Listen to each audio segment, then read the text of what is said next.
sommes aujourd'hui à la Maison Gargan. Il s'agit donc d'un bâtiment qui a été construit il y a une dizaine d'années et qui est un bâtiment pilote ou expérimental qui nous a permis de tester un certain nombre de matériaux écologiques. Et le troisième matériau, le matériau terre, le parc a accompagné l'association Le Village sur la redynamisation de cette production de briques de terre crue à partir des terres de carrière. Vincent Delahaye, moi je suis salarié de l'association Le Village. L'association a pour objet d'accueillir et d'accompagner des personnes en grande précarité. L'association existe depuis 27 ans. Sébastien Duterrage, donc de l'association pour la promotion des techniques écologiques. Nous on existe depuis seulement 20 ans. On expérimente, on développe des solutions techniques pour essayer de se passer des ressources fossiles et fissiles, c'est-à-dire en gros du pétrole et du nucléaire. On a très vite été connecté à ces questions environnementales et à ces questions des ressources locales. Dès le début, l'association a souhaité travailler sur cette question de l'autonomie. L'autonomie par rapport au territoire et l'autonomie des personnes. Ça a été très vite de développer un potager et puis également c'était de voir comment à partir de la ressource locale on pouvait également construire ici sur le site. Et donc très vite l'association a développé un savoir-faire autour du matériau terre avec cette possibilité de compresser des briques et de faire des petits pavillons. Donc ça a donné lieu à de l'autoconstruction de 10 pavillons qui permettent maintenant depuis plus de 20 ans d'accueillir des personnes en situation de grande fragilité.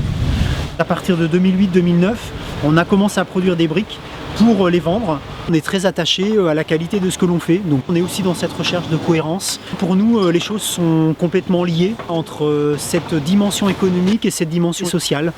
Mais plus que ça, c'est aussi de pouvoir installer la vie et pas maintenir des systèmes de survie. Donc on a aujourd'hui sur notre chantier d'insertion 45 personnes qui travaillent, dont un peu plus d'une vingtaine sur le secteur éco-construction. Donc on s'est très vite intéressé à la question de l'éco-construction.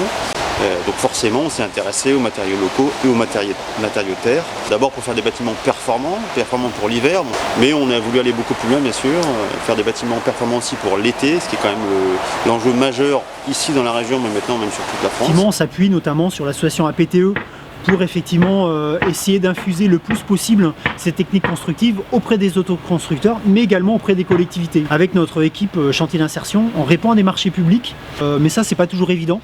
Donc voilà, parce que les questions réglementaires sont là. Il n'y a rien qui interdit d'utiliser ces matériaux dans les marchés publics, mais on a souvent un bureau de contrôle qui va dire non, ce matériau-là n'a pas passé tous les tests, donc on ne va pas pouvoir l'utiliser. Il y a plusieurs tests, mais il y en a certains, je pense au test au feu par exemple, c'est plusieurs dizaines de milliers d'euros. Un industriel, lui, va se payer ces tests-là, et puis après il va se récupérer sur la vente de ces matériaux. Nous, avec nos matériaux qu'on va vendre à petite échelle, c'est un peu compliqué de se payer ces tests, donc ça pose un gros problème. En fait, c'est pas un problème réglementaire, c'est un problème d'assurance. C'est l'assurance qui refuse d'assurer un matériau s'il n'y a pas toute la batterie de test. Quand on travaille dans un lieu comme ça, on est porté. On est porté par des messages d'humanité, par des besoins de solidarité, par des convictions.